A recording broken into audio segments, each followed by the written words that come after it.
mantener la hemostasia, mantener ese equilibrio dentro de la circulación, vamos a tener varios factores. Factor biológico, factores celulares y factores químicos. Vamos a ver uno por uno. ¿Está?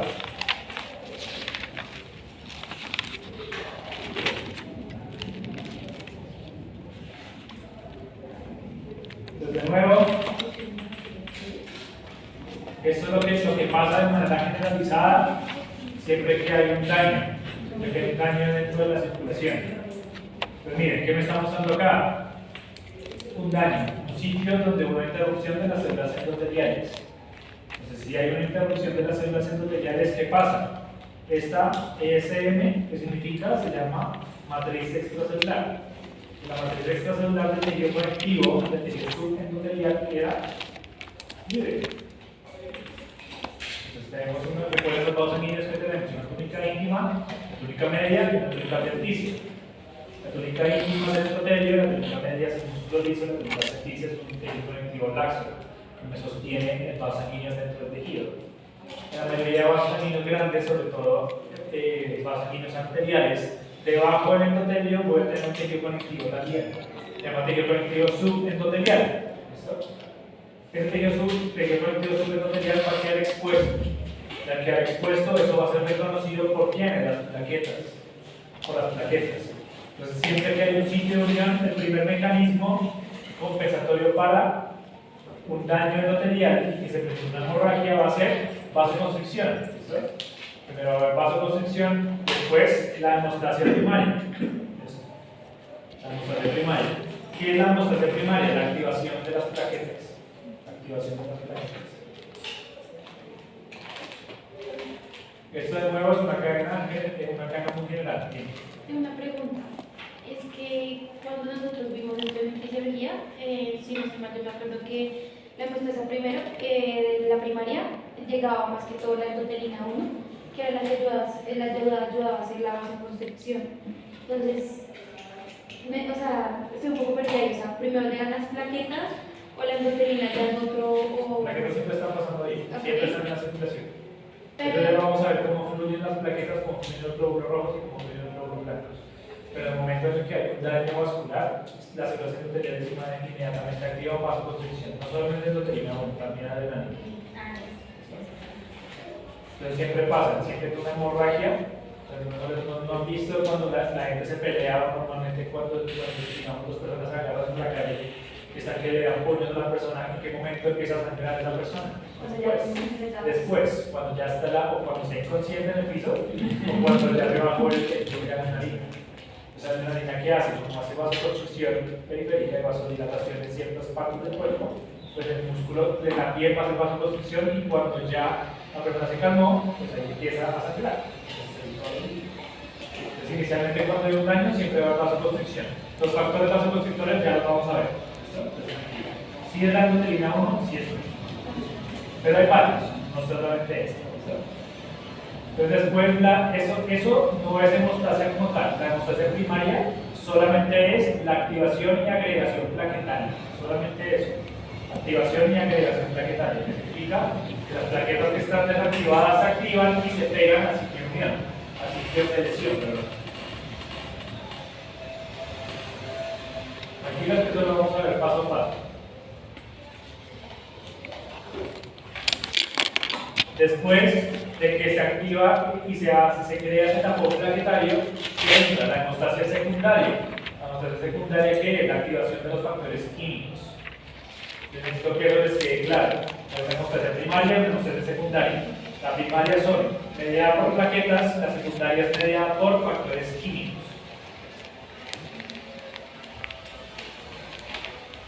o sea, la primaria es factores celulares. Sí, plaquetas. Correcto.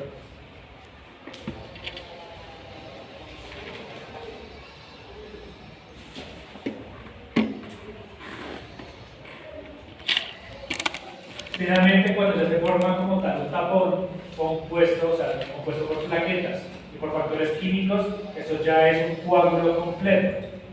Ese coágulo está compuesto por principalmente plaquetas y fibrina. Plaquetas y fibrina. Pues en fisiología ustedes vieron esta cadena, pero estoy seguro que no la vieron con tanto detenimiento como la vamos a ver acá. Y finalmente, después de que ya el endotelio vuelve a crecer, se cierra el daño a la pared del vaso, pues finalmente que tiene que haber fibrinolisis, la destrucción del coágulo. ¿Listo? Entonces son las 4 fases. Un daño, entonces de primaria, entonces de secundaria y la última es fibrinolisis.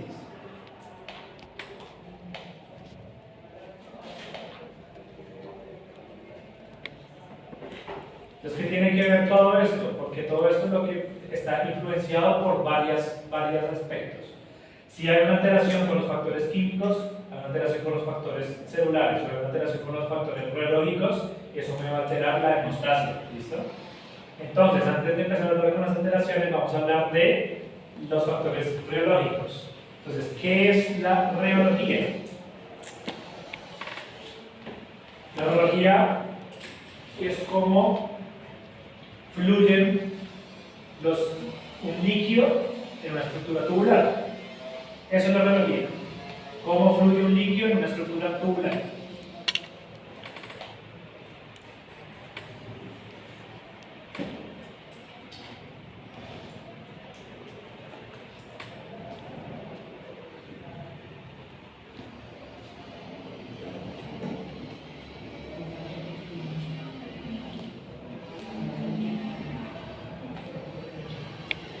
Entonces, ¿cómo se llama esa reología ya aplicada a un vaso sanguíneo? Se llama el flujo laminar. Entonces, todas nuestras células de la sangre están organizadas fluyendo.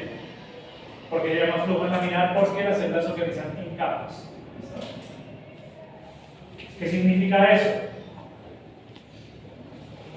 Que los glóbulos blancos, o sea, todos los glóbulos blancos que ustedes conocen, van a fluir siempre en el centro del vaso sanguíneo. Los glóbulos rojos van en el centro del vaso sanguíneo. Glóbulos rojos. Blancos. Los glóbulos blancos fluyen en el centro del vaso sanguíneo. En una arteria grande.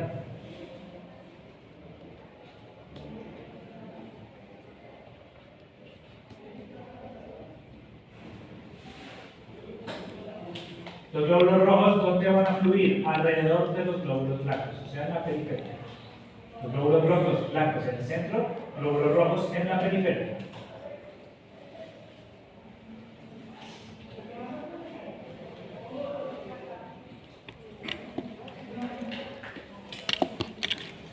Y las plaquetas van a ir siempre pegadas al endotelio. Entonces, glóbulos blancos en el centro, glóbulos rojos alrededor de los glóbulos blancos, y pegado al endotelio siempre van a ir todas las plaquetas.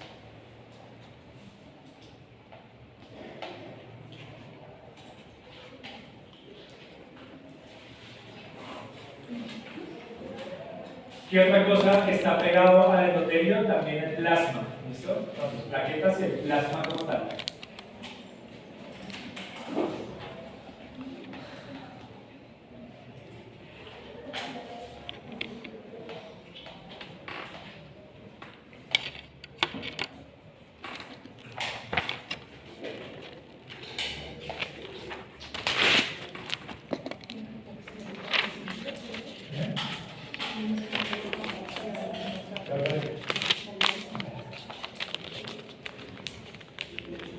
Eso significa el flujo laminar, ¿listo? Que cada parte de las células está viajando en una parte. Esto, en resumidas cuentas, ¿qué es? Que todas las células van a estar en el centro y el plasma en la periferia, ¿listo? Pero esas células que están en el centro igual tienen un orden. Esas células van a estar glóbulos blancos en lo más interno, glóbulos rojos, plaquetas alrededor. Siempre se van a organizar así. ¿Qué significa eso de capa axial y capa endotelial? Pues la capa axial va a ser en el centro, va a ser en el centro del vaso sanguíneo, y la capa endotelial pues pegado al endotelio. Entonces lo que esté circulando en el centro va a ir más rápido, lo que esté circulando en el endotelio va a ir más lento.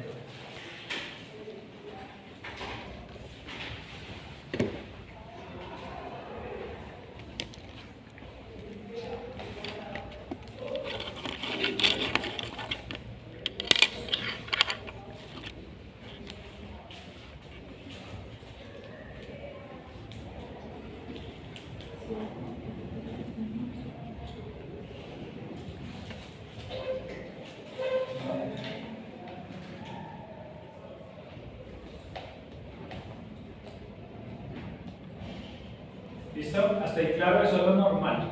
Eso es lo normal. ¿Qué pasa? En donde en arterias grandes. Bueno, arterias grandes.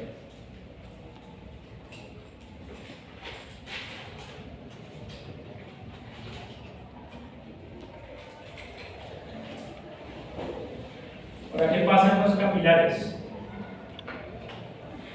¿Qué pasa en los capilares? Vienen todas las células en los grandes vasos, vienen por el centro y cuando van a llegar a los capilares se tienen que organizar. Recuerden que los capilares tienen un diámetro muy pequeño, hasta de micras. ¿Qué significa eso? Que a veces su diámetro es tan pequeño que solamente una célula puede transitar al tiempo. Entonces van una detrás de la otra. Una detrás de la otra. Entonces, cuando llegan acá, se organizan. Primero los glóbulos rojos, ahora se intercambian. Los glóbulos rojos van al centro y los glóbulos blancos hacia la periferia. Entonces los capilares se invierten ese flujo. Glóbulos rojos en el centro, glóbulos blancos hacia la periferia.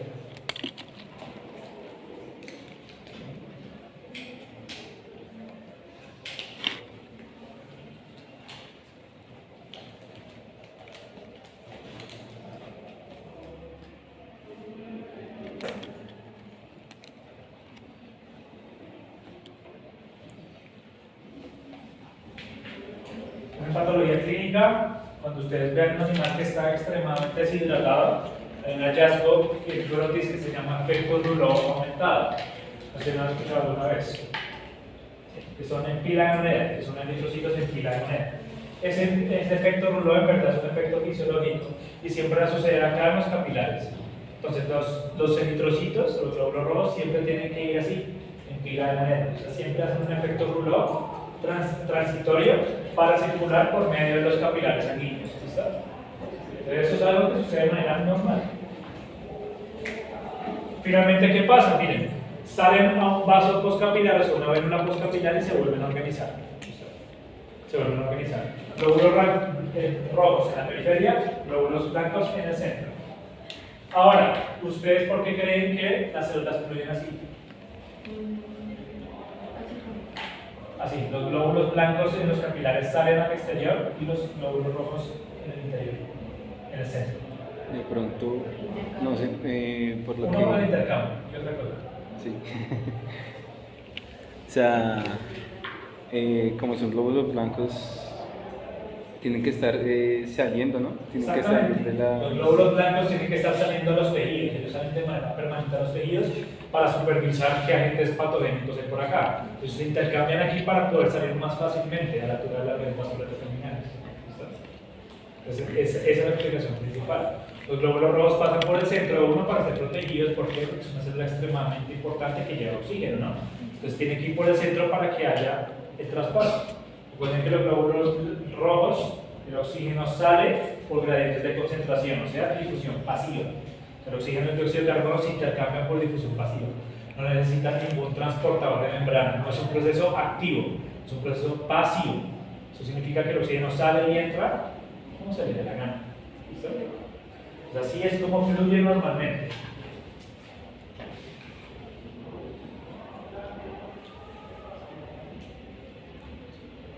Entonces, a eso es lo que se refiere esos dos términos: la estabilidad de la suspensión y la labilidad de la suspensión. ¿Qué significa estabilidad de la suspensión? Que las células se encuentran todas organizadas una con la otra. Glóbulos blancos, glóbulos rojos, plaquetas. ¿Sí? Estabilidad de la suspensión son cómo fluyen de manera organizada las células.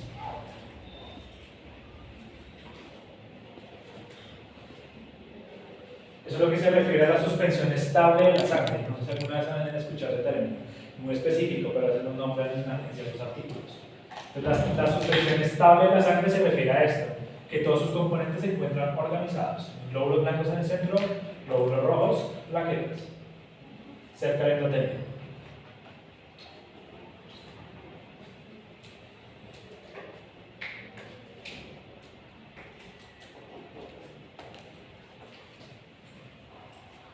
¿Y qué significa la habilidad de suspensión? ¿A qué les suena el labio? Algo que sea labio. El cambio. Entonces la habilidad de la suspensión es cómo se altera el orden normal de ese flujo de la sangre. Entonces la suspensión va a ser estable siempre de manera fisiológica. ¿Listo? ¿Dónde creen que va a haber la habilidad de suspensión? Ya hay un ejemplo fisiológico, en los capilares. En los capilares. Los pulmones también tienen suspensión estable. También suspensión estable. Si la organización se altera, o sea, hay una estabilidad de suspensión, las células están organizadas una con la otra. Si es una suspensión lábil, miren, están desorganizadas. Los glóbulos blancos pasan a la periferia. Miren dónde están. Los glóbulos rojos, ¿dónde están? Acá en el centro, haciendo que pilas de monedas. Pilas de monedas. Esto pasa en donde? En uno de los capilares, de manera fisiológica. De manera patológica, ¿ustedes dónde creen que pueda pasar esto? Que los glóbulos blancos estén. Que los glóbulos blancos estén en infecciones, procesos inflamatorios. Entonces, la única manera patológica para que haya una suspensión lábil y se cambie la estabilidad de la suspensión son procesos inflamatorios que me alteren el orden de las células. Gracias a esto, a este estudio de esta suspensión, es que existe el capítulo inflamatorio. Porque el capítulo inflamatorio explica cómo los glóbulos blancos cambian su flujo y se pegan al endotelio. Salen los tejidos. ¿Es Robin? Todas esas etapas que vamos a ver acá. ¿Una pregunta hasta acá?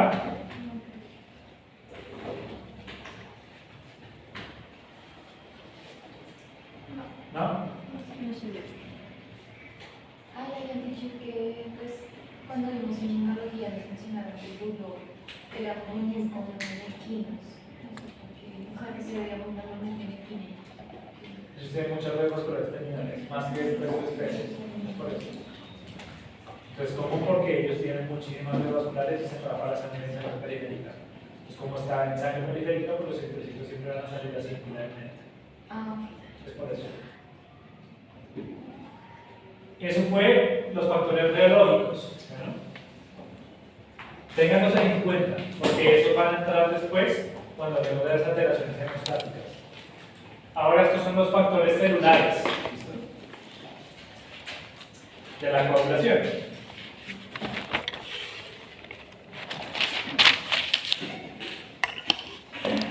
Los factores celulares dentro de la coagulación tienen tres fases.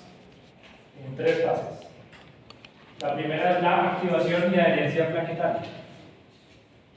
Activación y adherencia plaquetaria.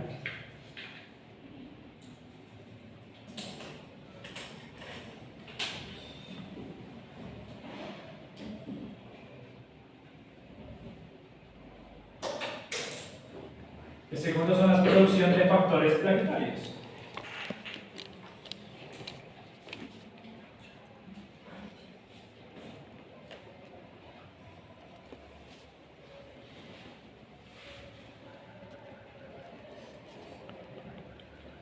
Y el tercer factor va a ser la agregación plaquetaria.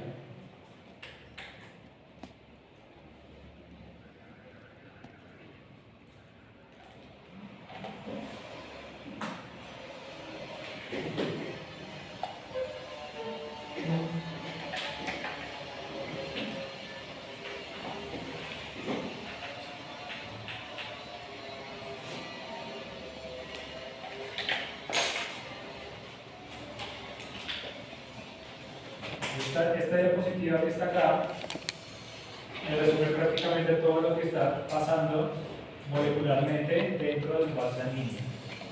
Entonces, esta parte que se ve acá café, que ustedes ven aquí, va a ser la matriz extracelular expuesta.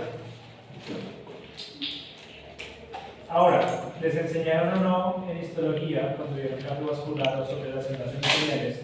¿Alguna vez han escuchado que la célula endotelial produce algo que se llama glicocálix? ¿O no? ¿Glicocálix? Glicocálix.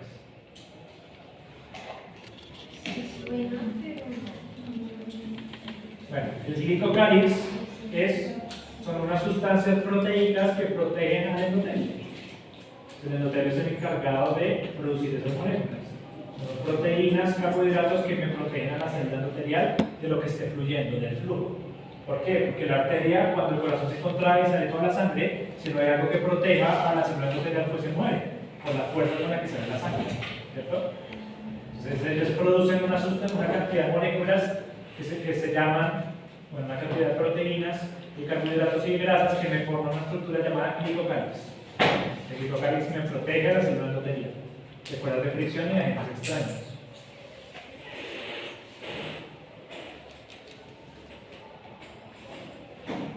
El glicocálix es una capa que también evita, o sea, prohíbe y evita que las plaquetas se peguen y que los glóbulos blancos se peguen en cualquier parte en un tejido sano. El glicocálix también mantiene la hemostasia, que es una barrera que no permite que ninguna célula se adhiera.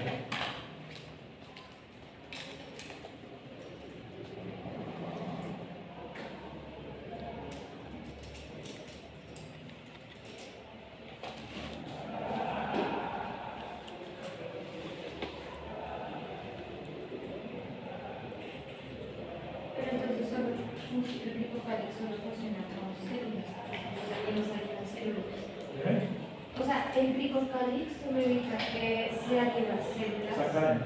al endotelio, no digamos con medios. O sea, evita que células se pegan al endotelio.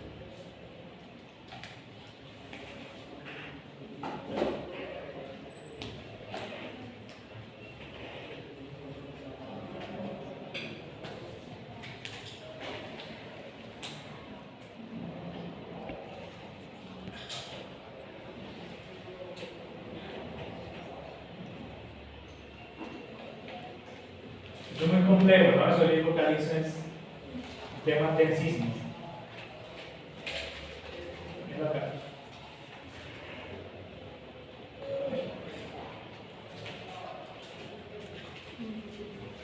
¿Ya te pasó?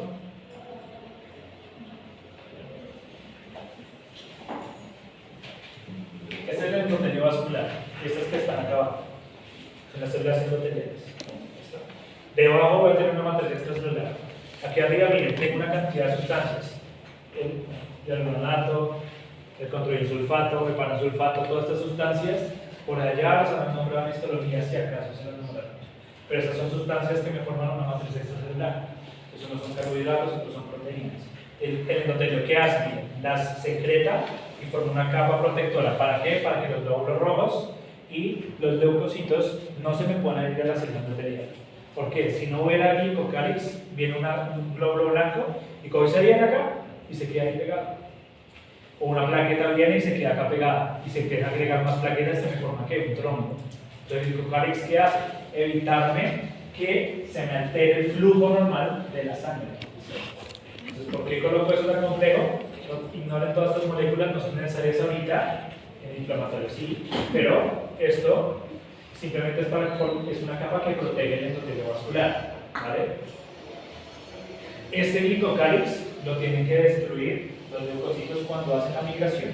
Entonces, si hay un proceso inflamatorio acá debajo, un leucocito está acá, él va migrando y si él tiene que entrar, él tiene que destruir primero el glicocálix para poder unirse. Es un proceso que sucede en procesos inflamatorios. Por eso todavía no lo vamos a tocar. ¿No saben? Digamos que está el glicocálix, ahí como haría la... Así es que no me dice bien, pero no es bien, pero es la esta de adhesión, que cuando va pasando, que va pasando.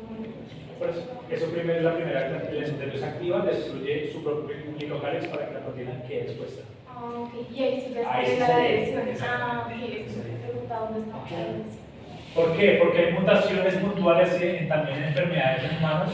Veterinarios no se han reportado, pero yo creo que igual deben tener de alteraciones en la coagulación con eso, que las células endoteliales no producen glicocálix. Entonces son personas que todo el tiempo se están coagulando.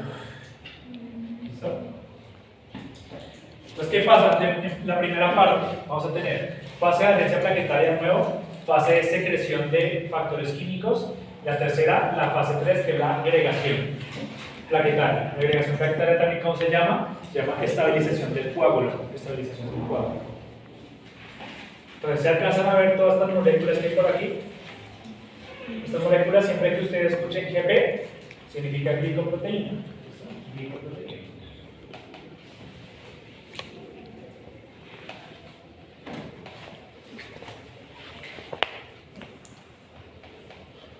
Entonces, ¿qué es lo que pasa cuando, digamos, yo me corté acá, ¿sí? Y empieza a salir sangre, ¿cierto?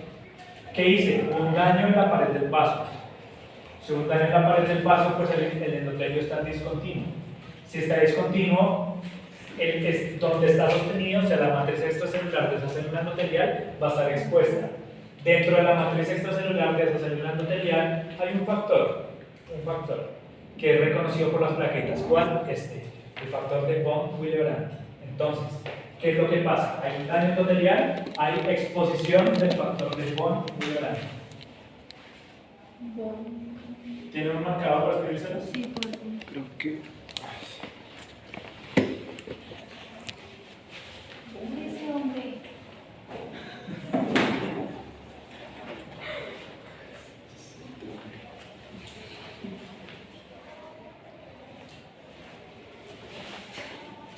Las siglas en inglés son así: BF, W, es así, von Willebrand. Von Willebrand.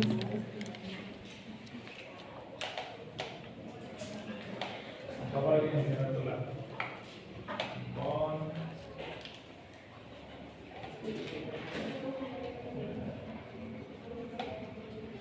¿no habían escuchado el factor de Willebrand? En la cascada de la coagulación no se los explicaron en fisiología. Pues que les explicaron en fisiología. Lo que es que esta es básica, este factor es básico. Este tiene que nombrar en todas las cascadas de coagulación. ¿No tiene otro nombre? Sí. Factor 9, si no estoy mal, factor 7. Ah, sí, Los eso, nombres sí. son esos, factor de Willebrand. Entonces, sí, Entonces, ¿qué es lo que pasa? Miren, la célula endotelial antes estaba acá, se murió, entonces ¿qué queda expuesto? Miren, el factor von Willebrand. Hay unos que quedan expuestos dentro del vaso sanguíneo y hay otros que quedan expuestos acá, en la matriz extracelular del vaso sanguíneo. Entonces, este factor de von Willebrand que es reconocido por la plaqueta. La plaqueta va transitando normal, se encontró un factor de von Willebrand y dijo, pues madre, acá hay un daño. Entonces, la plaqueta, al reconocer eso, se activa, se activa. Al activarse, ¿qué hace? Se adhiere.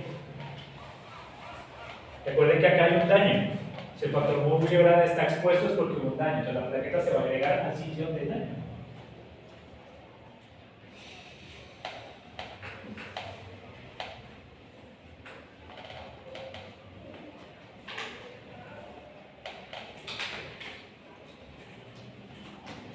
¿Otra maqueta que se adhiere? La plaqueta se adhiere al factor von Willebrand. Míralo aquí. La plaqueta, esta es una plaqueta, se adhiere al factor von Willebrand. ¿Por medio de qué molécula? De la glicoproteína 1B. Entonces la plaqueta se adhiere al factor von Willebrand por medio de la glicoproteína 1B.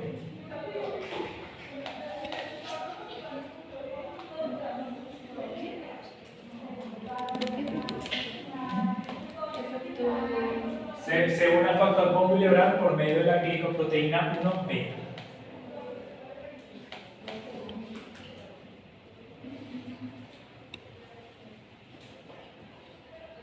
¿Vamos hasta ahí? ¿Sí? Pues una vez la plaqueta se unió a su factor von Willebrand, va a cambiar su forma y una vez cambia su forma, ahí se considera que es una plaqueta activada. Entonces la plaqueta cuando se activa, ¿qué hace? Secreta sustancias. Secreta sustancias, que sería esta fase, la secreción de factores plaquetarios.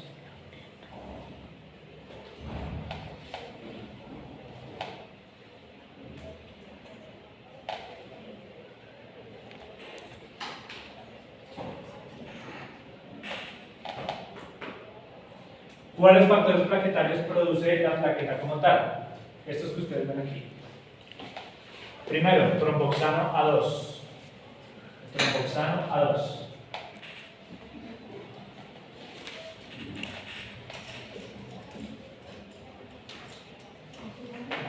Tromboxano A2.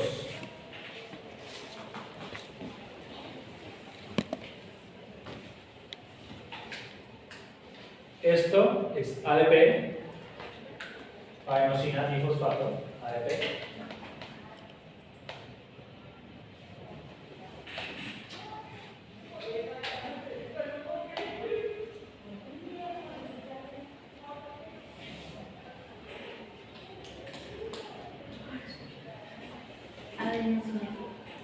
adenosina trifosfato. Va a producir otros factores plaquetarios y un factor de adherencia plaquetaria, se llama así, factor de adherencia plaquetaria. Entonces, tromboxano 2, ADP y factor de adherencia plaquetaria.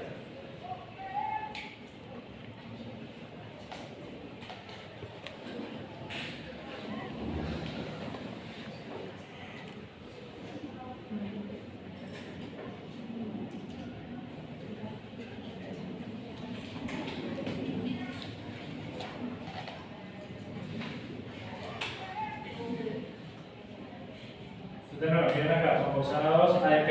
El tromboxano 2 y el ADP, específicamente, ¿qué hacen? Son liberados a la luz del vaso sanguíneo. Cuando están en la luz del vaso sanguíneo, ¿qué van a hacer? Van a llamar a otras plaquetas, o sea, me van a activar a unas plaquetas que estén circulando por el sitio de lesión.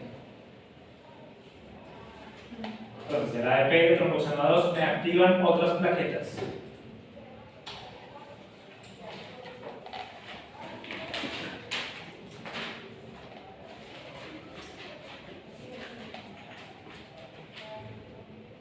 Tromboxano 2 y el ADP me activan otras plaquetas y me activan el fibrinógeno.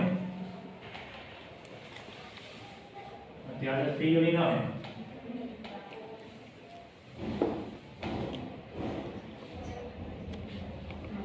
Cuando me activan el fibrinógeno y me activan a las otras plaquetas, ahí pasamos ya a la tercera fase, que es agregación plaquetaria. Entonces, miren, el fibrinógeno, ¿qué hace? El fibrinógeno forma un puente entre plaquetas. Entonces, una plaqueta que estaba circulando se va a unir a la plaqueta que se unió inicialmente por medio del fibrinógeno. ¿Listo? Pero no es así de sencillo. Por medio del cual la glicoproteína se une por medio de esta, la glicoproteína 2B3A. Entonces, ¿qué significa? Que la plaqueta que se pegó acá, por medio de su glicoproteína 2B3A, se une al fibrinógeno y este fibrinógeno también se pega a otra glicoproteína 2B3A de esta plaqueta. ¿Quieres repetir? Sí. Entonces, de nuevo, tromboxano 2, que hiciste una cara, tromboxano 2 y el ADP. Estos son liberados acá a la luz del vaso sanguíneo. Ellas que me van a activar a las otras plaquetas y el fibrinógeno. Entonces, cuando las plaquetas se activan, ellas detectan que hay un daño en la vasculatura. Entonces, ellas van a migrar y se van a pegar acá. Pero para que esta plaqueta se pegue a la plaqueta que ya se pegó, necesita formar un puente. ¿Cierto? Ese puente, ¿cómo está formado?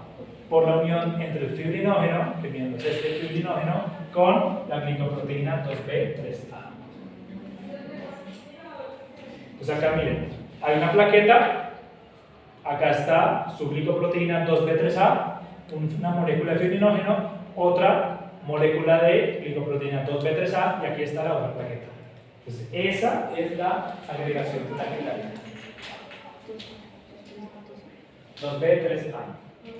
¿Tienen aquí?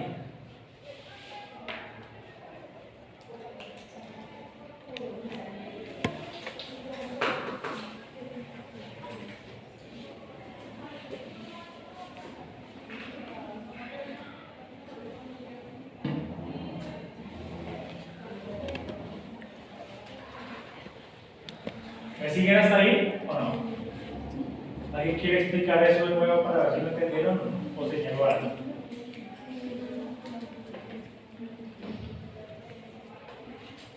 ¿Señaló algo? La adhesión, esas dos plaquetas se unen por medio de la fibrinógeno y la el... glicoproteína 2B3A. Okay. Son dos plaquetas, ¿sí? Dos plaquetas unidas por el fibrinógeno y la glicoproteína. O sea, esto es de biología molecular o de histología como tal. Recuerden que una plaqueta o todas las células del cuerpo tienen glicoproteínas. Esas glicoproteínas que son receptores de membrana. Esos receptores de membrana, ¿para qué sirven las glicoproteínas? ¿Saben? ¿Proteínas? Sí, las glicoproteínas ¿para qué sirven? Sirven de receptores, o sea, son para comunicarse. Son para comunicarse. Las células no pueden hablar, no pueden hacer señas, no pueden escribir, no pueden hacer absolutamente nada. ¿Cómo se comunican ellas? Liberando una molécula y esa molécula es recibida por medio de un receptor. Entonces la glicoproteína es un receptor de membrana. Cuando se pega acá una molécula le va a señalizar a la plaqueta qué hacer. Entonces, digamos, esta plaqueta que está por acá, libera esta que liberó el tromboxano y el ADP y va a llegar aquí, a este receptor, que eso no lo va a nombrar, que es el P2Y2. Y este receptor es el que me activa la plaqueta. Pues que para no complicarlo con más moléculas, pues no lo nombré. Pero es una señalización celular. Entonces esta plaqueta liberó varias sustancias que son traducidas por medio de un receptor. ¿El receptor cuál es? Una glicoproteína de membrana. La glicoproteína, las dos glicoproteínas de membrana que hemos visto han sido la 1B y la 2B3A. La 1B se pega ¿a qué? Al factor von Willebrand. Entonces la plaqueta inicialmente se pegó al factor von Willebrand y esta es la primera fase, la inicial plaquetaria. Una vez está aquí, se activa, me produce ADP, tromboxano A2 y esto me activa otras plaquetas.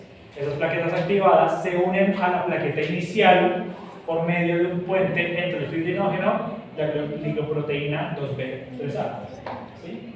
Creo que digamos, la primera y esta segunda plaqueta. Otra molécula de fibrinógeno, otra plaqueta. En el mismo receptor. En el mismo receptor. Entonces siempre va a ser unión entre una glicoproteína 2B3A y una molécula de fibrinógeno. Creo que me explicas de nuevo la de 2B3A. Ahí aquí en segundo.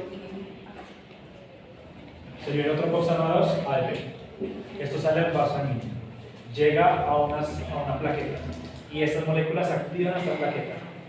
¿Para qué? Para que ella viaje y intente pegarse hasta la plaqueta inicial, o sea, al sitio donde hubo daño. Entonces, la glicoproteína 2B3A, ¿para qué me sirve? Para que las dos plaquetas se me peguen. Para que las dos plaquetas se me peguen. ¿Por medio de qué lo hacen? De una molécula de fibrinógeno. Mírame acá. Esta, su glicoproteína, esta plaqueta, su glicoproteína, están unidas una con la otra por medio del fibrinógeno.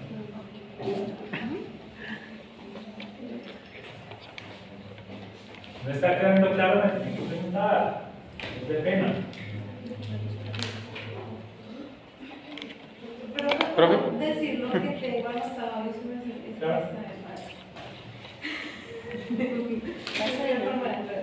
Cuando se expone la matriz extracelular se activa el factor de von Willebrand Sí. y es reconocida por las plaquetas. De ahí se activan las plaquetas y se adhiere a este factor por medio de la glicoproteína 1B. Esta plaqueta va a cambiar su forma y va a secretar sustancias que son los factores plaquetarios, como lo es tromboxano A2, ADP y factor de adherencia plaquetaria. El tromboxano A2 y el ADP se va a activar otras plaquetas y el fibrinógeno, del cual el fibrinógeno va a formar un puente entre este y la glicoproteína 2B3A. Un puente entre la glicoproteína 2B3A y pues el fibrinógeno, que se va a permitir que las plaquetas que están siendo activadas se vayan. Se sigan uniendo. Eso es lo que la cosmética que se le forma a uno de los 5 minutos es esto. Varias plaquetas que se están uniendo por medio de su glicoproteína 2B3A de fibrinógeno.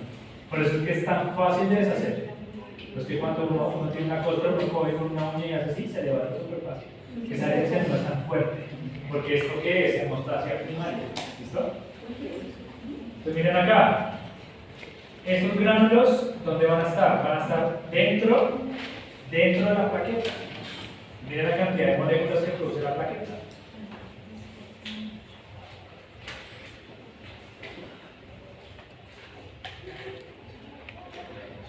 No necesito que los copien todos, simplemente es para que sepan que dentro de la plaqueta que tengo ADP, serotonina y mediadores plaquetarios. Vamos acá está también el factor von Willebrand. Lo único que necesito que reconozcan de este cuadro es que las plaquetas tienen unos gránulos y esos gránulos son los que me liberan esos factores de la adhesión plaquetaria. Pues no me los anoten todos, no es necesario. Ya en el nombre de lo que es relevante, que es tromboxano 2, la ADP y la factor de adherencia plaquetaria, o PAF, PAF.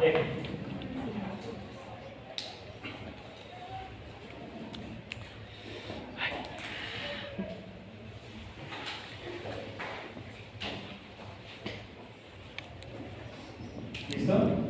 Entonces, así como las plaquetas producen un efecto trombótico o protrombótico, el endotelio también tiene que tener un efecto antitrombótico. esto siempre está en equilibrio.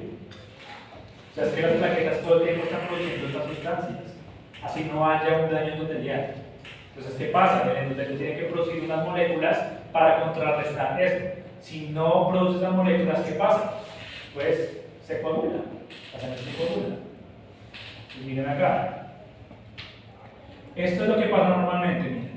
El endotelio está roto, las plaquetas se adhieren al colágeno y al factor de von Willebrand. ¿Por medio de qué? La lipoproteína 1E, ¿cierto? Acá, cuando la plaqueta se fija, ¿qué secreta? Tromboxano 2 y ADP. ¿Esto qué hace? Atrae más plaquetas al sitio de lesión. Esta sigue secretando tromboxano A2 y ADP para activar más plaquetas. Y se unen una con la otra formando un tapón. Ese tapón, ¿quién lo da? O sea, esa unión entre plaquetas, ¿quién lo da? La fibrina. Obviamente el fibrinógeno y la lipoproteína 2B3A. Miren acá, exactamente lo mismo que está pasando aquí. Esto pasa de manera anormal, ¿listo? Cuando hay un daño endotelial. Pero las plaquetas que están transitando acá, si no son detenidas, se pueden empezar a adherir y pueden generar un trombo, ¿sí? O un coágulo de necrotosis sanguínea. Entonces, ¿qué pasa? Que la célula endotelial, cuando no tiene ningún daño, me va a producir dos moléculas específicamente. Bueno, en verdad son tres. La primera es una ADP asa.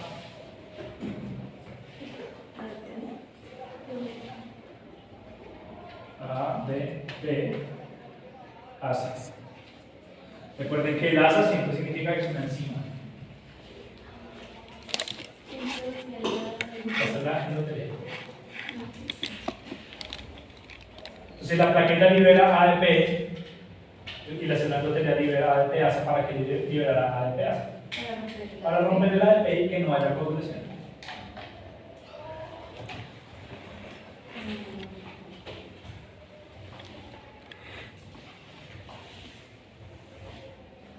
También produce prostaglandina 2. Prostaglandina I2. Prostaglandina I2.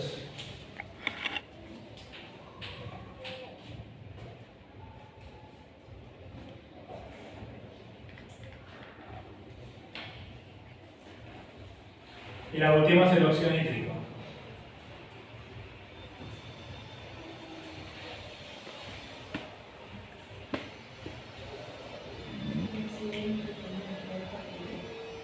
Sí, es un recalibre, pero igual actúa de manera benigna dentro del organismo. Tiene dos formas. Si es producido por la óxido nítrico inducida, pues funciona como recalibre haciendo daño. Si forma por la estimulada la respiratoria endotelial, o sea, la óxido nítrico citratasa endotelial respiratoria, o transformante, creo que es la otra isoforma, actúa como vasodilatante y antitrombótico. Pues depende de cómo se produzca el óxido nítrico. Pero eso ya es muy específico circulatorio. No vamos a llegar hasta ese nivel. Ojalá se pudiera, pero no. Entonces, de nuevo, tenemos ADP asa, prostaglandina I2 y óxido nítrico. ¿Listo? Esas tres sustancias son antitrombóticas. Antitrombóticas. O sea, ya tienen unas protrombóticas, estas son antitrombóticas. Si me están entendiendo, eso es un feedback. La plaqueta produce unas cosas, la célula endotelial produce otras. ¿Para qué? Para que no haya coagulación dentro del vaso sanguíneo.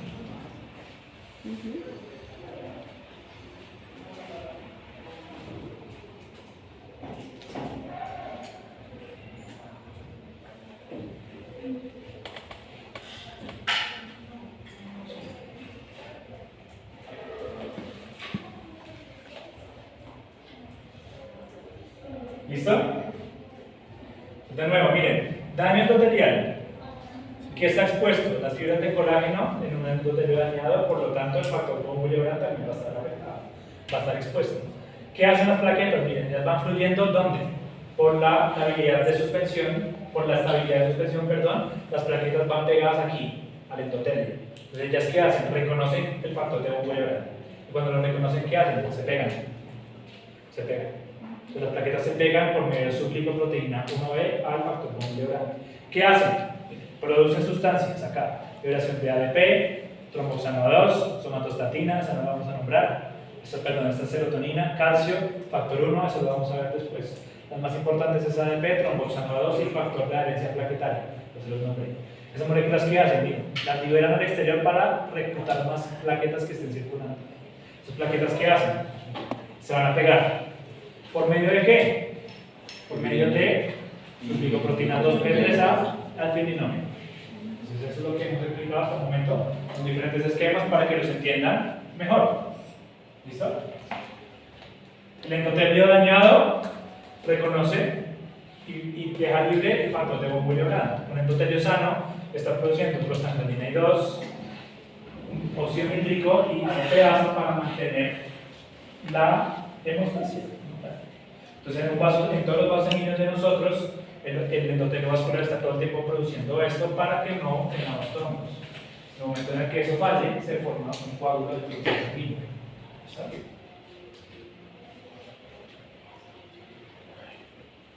De nuevo, protrombóticos plaquetarios, ya se los había nombrado, ADP, tromboxanados, factores plaquetarios y factores de adherencia plaquetaria.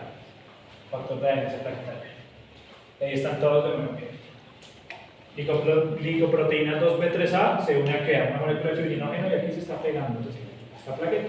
Y la plaqueta pega de nuevo por su glicoproteína 1B al factor globulionar. Esto es una célula endotelial, esto es otra célula endotelial. Acá que está expuesto el colágeno. ¿Bien? Hay una mutación que de ciertas personas que carecen del factor globulionar, se llama así, enfermedad globulionar. Entonces, si no hay factor globulionar, las plaquetas aquí se pegan. Hay personas que todo el tiempo se están desnublando, o sea, no coagulan. Entonces, ¿eso cómo lo descubren? Porque entran a una persona a cirugía o entran a un perrito a cirugía, porque eso también pasa en perros, y hacen decisión y sangre. Colocan la hemostasia, sangre. Colocan otra hemostática, sangre. Otro mosquito y sangre. Se demoran 10 minutos en que realizan la urinaria. O sea, ahí cuando uno ve o no sospecha de una enfermedad de la coagulación, la más frecuente es la enfermedad coagulante. Profe, digamos, en esas personas que anticoagulantes, porque tienen mucho ese factor o ya es por otra cosa, ya lo vamos a explicar. Entonces, las personas que toman anticoagulantes las vamos a ver ahorita en la clave Birch, ¿verdad? Eso vamos ahorita. Entonces, este es otro esquema un poquito más complejo de lo que pasa. Pero finalmente, ¿qué es lo que hay? Miren, exposición del factor coagulante se une a las plaquetas y las plaquetas se unen en puente. Miren, una molécula de fibrinógeno y este es la proteína, la glicoproteína 2B3A. Acá están las siglas. Glicoproteína 2B3A. Glicoproteína 2B3A. Se está uniendo así.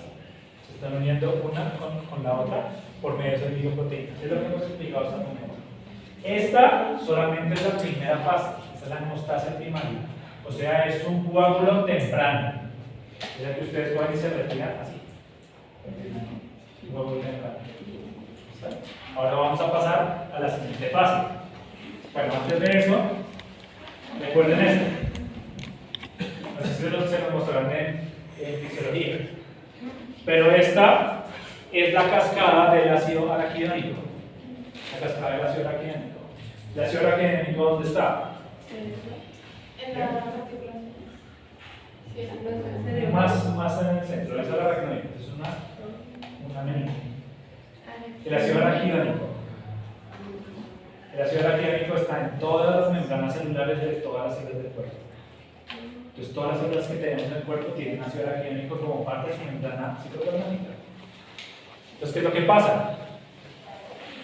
Cuando la célula necesita producir ciertas moléculas, activa una fosfolipasa.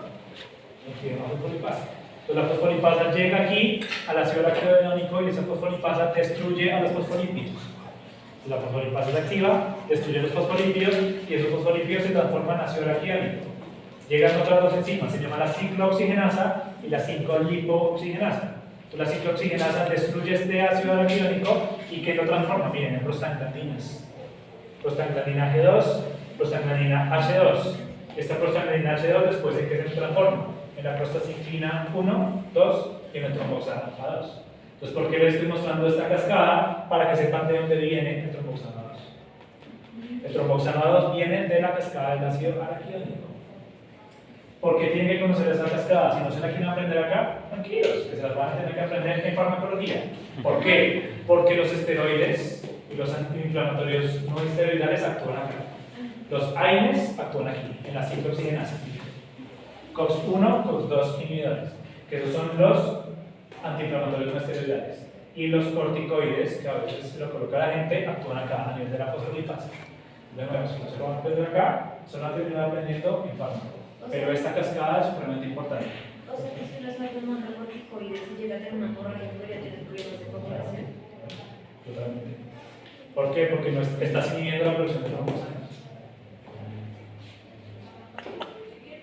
La lipoxigenasa, ¿qué hace? La lipoxigenasa transforma el ácido araquidónico en leucotrienos. ¿Ustedes han escuchado los leucotrienos? ¿Y las lipoxinas? Los leucotrienos son una familia de sustancias de la sangre que se llaman aminas vasoactivas. Las aminas vasoactivas, ¿qué hacen? Vasodilatación muy fuerte. Entonces los leucotrienos los vamos a volver a ver tranquilos en inflamatorios. Entonces por ahora.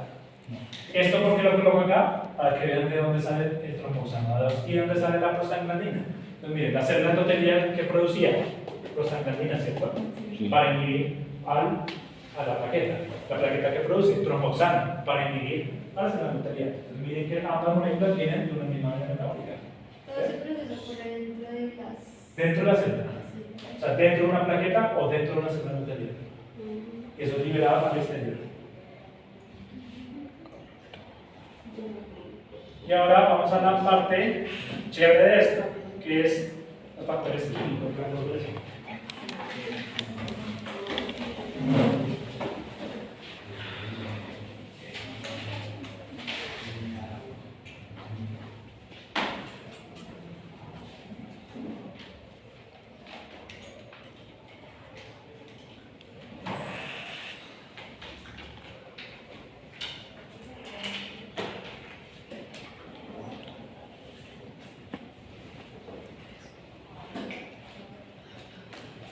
¿Cuál es el objetivo principal de esta fase de los factores de la activación de los factores químicos de la coagulación? Transformar el fibrinógeno en fibrina.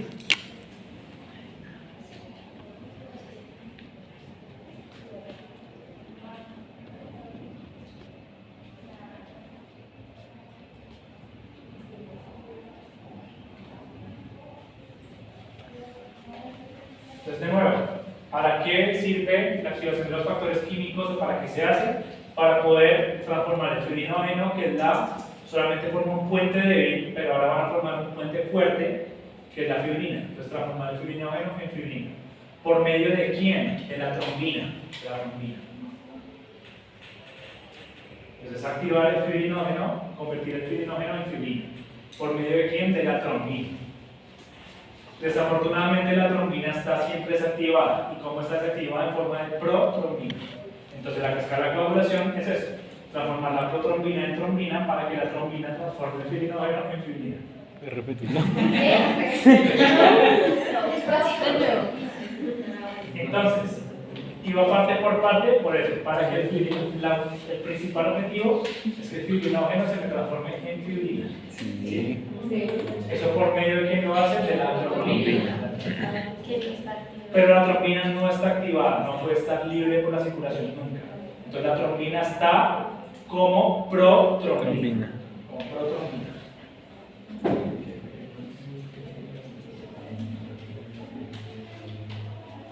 Entonces, ¿cuál es el objetivo principal de esto? Ahora sí, transformar la protrombina en trombina. Para que la trombina transforme el fibrinógeno en fibrina. Ahora sí.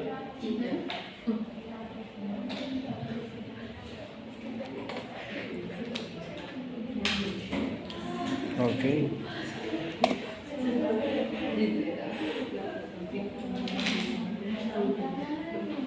Algo que tienen que tener en cuenta siempre, más del 40% de esos factores químicos son producidos por quién? Por el hígado. Por el hígado. Entonces, por eso las personas diabéticas, personas que tengan cirrosis hepática o que tengan problemas de hígado o tumores en el hígado, tienen también problemas de la coagulación. Es por eso que hay animales que tienen falla hepática crónica también van a tener problemas en la coagulación. Entonces, para operar a una persona que tenga cáncer de hígado, Anticoagulan antes de colocar hepática. Esta es la explicación de por qué se toman pruebas hepáticas también. Pues ustedes han visto que a sus animalitos son animalitos reconocidos en esta cirugía, que les toman cuadro hemático, pruebas para el hígado y pruebas para el riñón. Las pruebas del hígado, ¿para qué la hacen? Para detectar que el hígado esté funcional para poder metabolizar los medicamentos, pero también para mirar si tiene o no factores de coagulación. En verdad, acá, ya haciendo un ambiente mucho más académico, esos cuadros hemáticos que colocan como prequirúrgicos, les faltan muchas cosas. Se debería tomar siempre pruebas de la coagulación a todos los animales. Siempre. Si a nosotros no lo hacen porque no estamos ayudando a explicar. De lo que pasa, si nosotros entramos a un perro de cirugía y ese perro se desangra por un desorden de la coagulación que nosotros no detectamos, ¿quién tiene la culpa? Uno. Claro, uno. Entonces uno que debería tomar siempre pruebas de la coagulación. Pruebas de la coagulación. Entonces, esta tiene tres vías. Tiene tres vías. La vía intrínseca, la vía extrínseca y la vía común.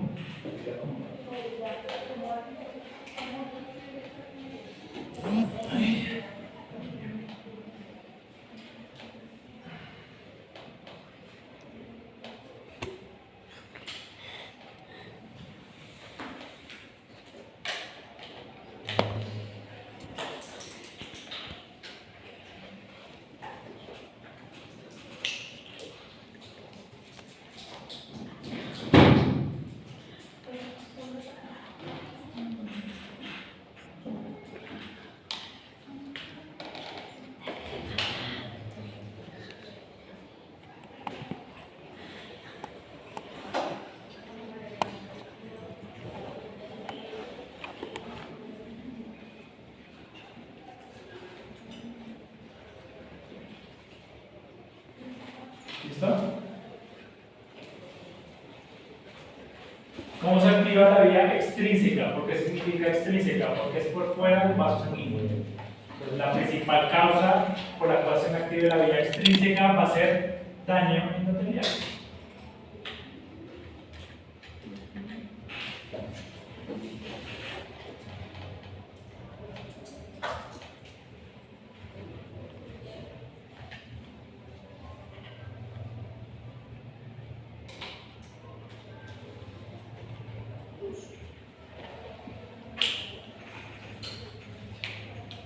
Y la vía intrínseca es el reconocimiento de alguna molécula de daño dentro del vaso sanguíneo. ¿Verdad? ¿Reconocimiento de qué? Ya, de una molécula de daño dentro del vaso sanguíneo.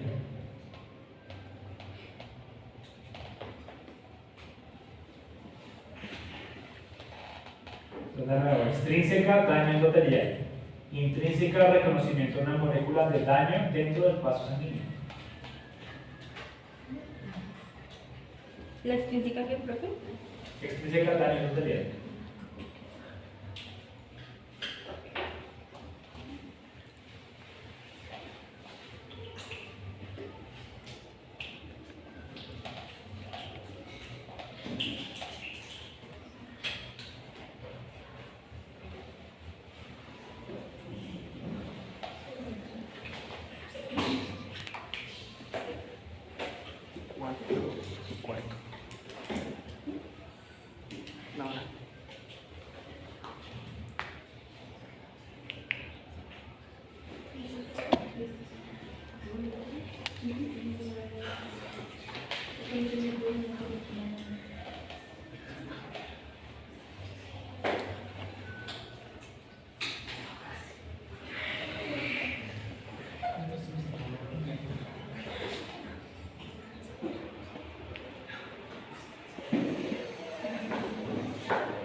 Vamos a empezar por la vía extrínseca. ¿Listo? Vamos a empezar por la vía extrínseca.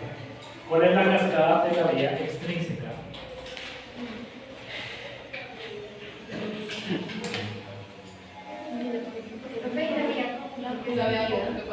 La vía común se llama común porque se comparten entre las dos. Entonces explicamos primero la extrínseca y la intrínseca, después vamos a la común. Ambas vías van a llevar a la común. Detallito que se nos dio aquí. significado. Sí, pequeño detalle.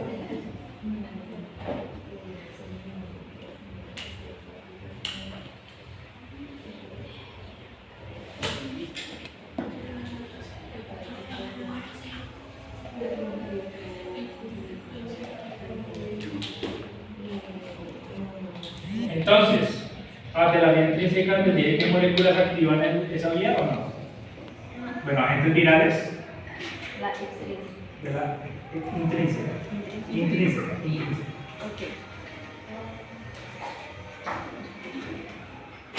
La vía intrínseca puede ser activada por unas moléculas en específico. ¿Cuáles? Agentes virales. El lipopolisacárido. El lipopolisacárido bacteriano. Y las toxinas. Toxinas también bacterianas.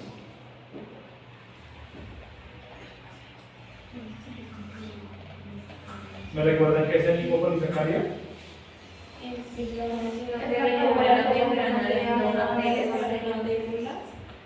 ¿Recuerdas la membrana de las células? ¿Tú qué dices? ¿De una bacteria? ¿Tú qué dijiste? ¿Tú qué dijiste?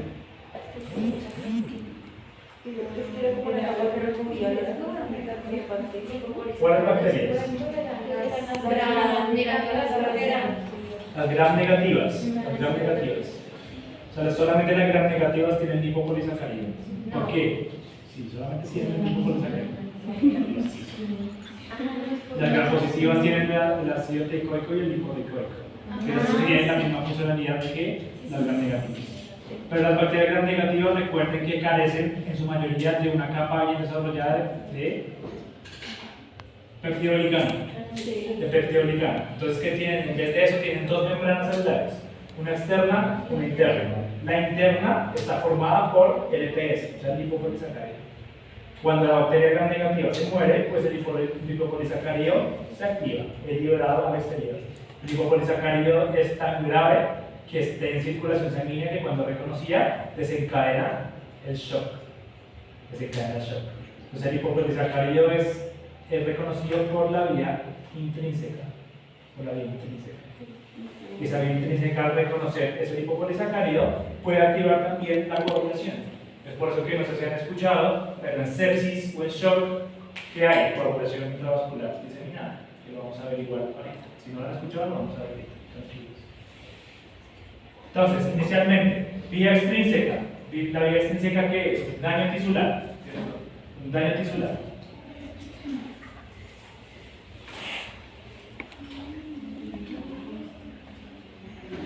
Cuando hay un daño tisular, aparte de lo que ya les había mencionado anteriormente, va a haber producción de un factor o activación de un factor. ¿Cuál? El factor tisular. Aquí no nos vamos a poner a nombrar los factores con números. Si los factores tienen un nombre, yo digo el nombre, ¿listo? Yo los números no los digo, no me los sé. Yo me sé son los nombres. Yo sé que es más complicado. Pero yo me sé son los nombres.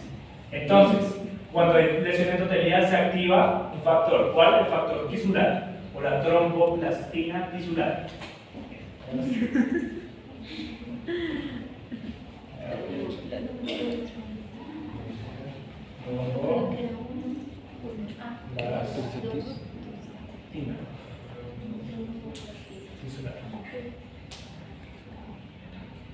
Tromboplastina tisular. De nuevo, daño endotelial. Cuando hay daño endotelial se activa la tromboplastina tisular o, si ustedes desean, factor tisular. Esto es extrínseca. Mira, daño tisular, factor tisular. Aquí vamos a hacer.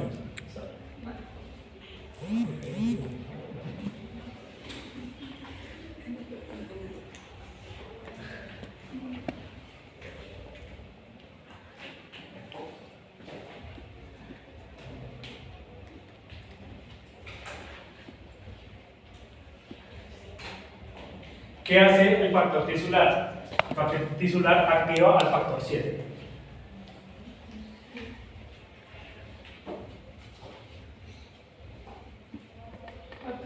Al factor 7.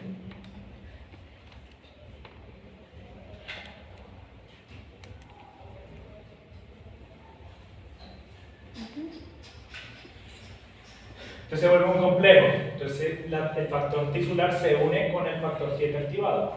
Entonces de nuevo, factor tisular activa el factor 7. Estos dos se activan y se unen y forman la unión entre el factor tisular y el factor 7 activado. Por eso cada vez que ustedes vean acá, 7A significa 7 activado. ¿Listo?